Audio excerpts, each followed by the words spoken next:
This morning we have the privilege of introducing David Cooperrider and Ken Gergen to you.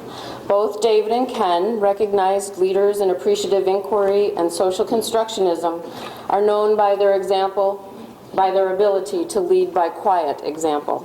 They have inspired thousands of people worldwide, some of whom are in this room today. They are more than innovative thinkers, they are doers.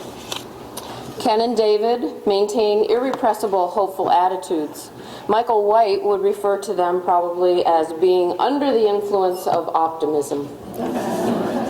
Given all this knowledge and creativity, they do not encourage us to be copies of them. They encourage us to be who we are. They talk relational talk and walk relational walk. In addition to their being exemplary scholars and presenters, they see each other as good friends. Please join us now in welcoming Ken Gergen and David Cooperrider. We're on. We're on. You must realize that this is a totally unscripted dialogue, so it will be kind of a test first thing in the morning. For me, it's a big test to have any kind of conversation before 9 o'clock. Thank you.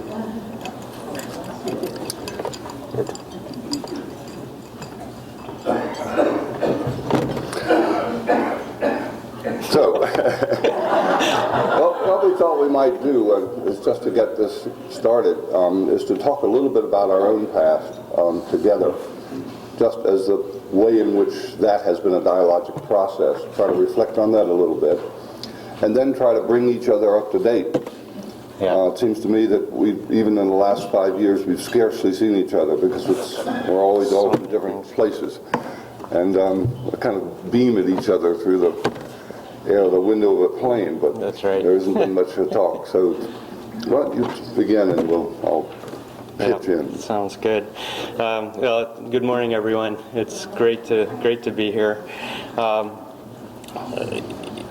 It's just been enormously exciting, I don't know, 20 or 30 years, probably 25, 27 years, in terms of our relationship. And it really started at a very, very intellectual level, I think.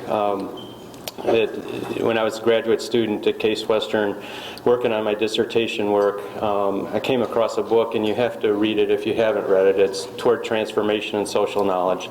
And it was the most important book I had read at the time, Ken's work on Toward Transformation and Social Knowledge. How many of you have read that one, that particular piece? Wow, okay. That was really unreadable. It was amazingly important book. And just to situate the context, I think we were growing up in this era of tremendous critique and the voices of critique mounting over the objectivist kind of views of reality and so on. And Ken comes along and just articulates in one of the most powerful ways a whole series of arguments that begin to raise questions and doubts and possibilities and so on. And we all know the various themes that were talked about there, but the whole idea of impermanence in human existence and in human affairs, which really begins to challenge the whole question of replicable hypothesis and a science that's based on stability patterns and so on. Went into the whole question if there are no iron laws about human behavior, and we've been barking up the wrong tree maybe. We've been going after this mimicking of the physical sciences, and after 150 years of science and research, is there one single proposition that holds up across all times, across all cultures, across all histories? And of course the answer is no. There are no iron laws of human interaction. In fact, as soon as there are, we break those laws. We feed that back into society, and we say, no, we're not that way, and so on. And so he raised so many, I think, tremendously important ideas there. No such thing as immaculate perception, The language was wonderful, but it's, you begin to enter into the arguments and the thoughts that there is no immaculate perception. It's all through the lens of our culture and our paradigm and so on. So all of these voices, the whole notion that words create worlds, that that we live in worlds that our questions create, that our words create, that our language and discourse makes possible. And all of that, of course, for me was very interesting as I was sitting in my logical positivist research methods class. And you're starting to raise questions about all of the perhaps just squandering of resources and all the miniature hypothesis that we're trying to make this one, proof. And I thought there's got to be more to all of this. And I think what happened for me was in that book, Ken made a really important leap beyond critique. And the important leap beyond critique was this whole notion of generative theory. Instead of theory and research and inquiry being about a polishing of mirrors and reflecting back the true nature of the world out there, which it can't do, all of a sudden he opens up the possibility of theory that takes part in creating the future. Theory that we might call anticipatory theory, theory that challenges the assumptions of the status quo and opens up options for better living. Oh my gosh, instead of our attention continuously backward looking, we could become part and parcel of the creation of possibilities for the future.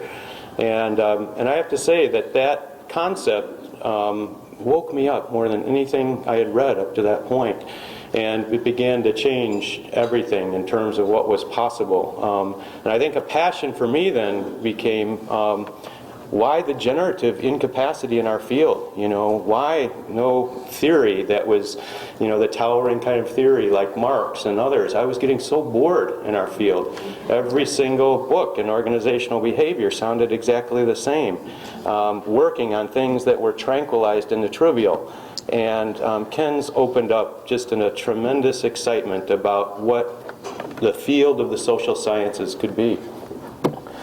I wrote a paper, and that's how we met. Yeah. I sent him the paper, Yeah. and then we started talking and arguing, and But also about that time, you and Suresh and Frank and others were Yep. beginning to flesh out the possibilities of appreciative inquiry. yep, And that to me was a flash.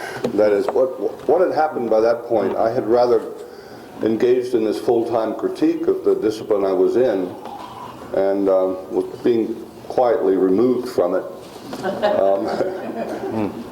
But at the same time, I'd written myself into a box because the question was, what do you do next? And as one colleague put it, I see the reason in what you're saying, and it seems right to me, but I don't know what to do on Monday morning. Because what I do is test hypotheses, run experiments, get grant money to generate articles about about the nature of human behavior. And so I had to, was trying to work on this idea of generative theory, but you just can't generate a theory the next day and generate the intelligibility of it, and why do that in the first place? So I think that what was beginning to bubble was a sort of sense of the American pragmatism, if you will. It was a Dewey-esque quality and reinforced by a lot of Wittgenstein that what these words was in some way related to action, or they were actions in the world of some kind. Right. And then you had to ask the question, well, what kinds of actions are these?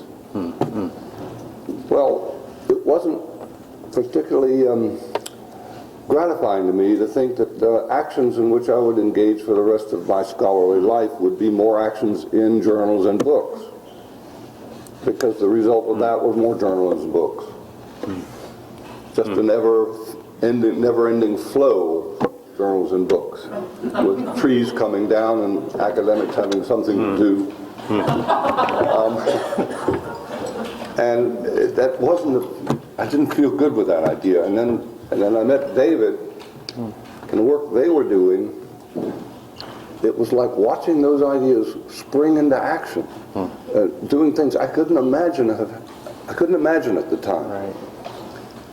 It was like the words became flesh. It really was fantastic to me. So it was like almost as if, well, I got to say that whatever I write is already coming out of all sorts of dialogues. I mean, whatever was in that book was already in some ways in conversations with a number of people here. Yeah. Mary and John Schotter, for Yeah. example. Yeah. Very important people at the time. So it's coming out of conversation. At the time?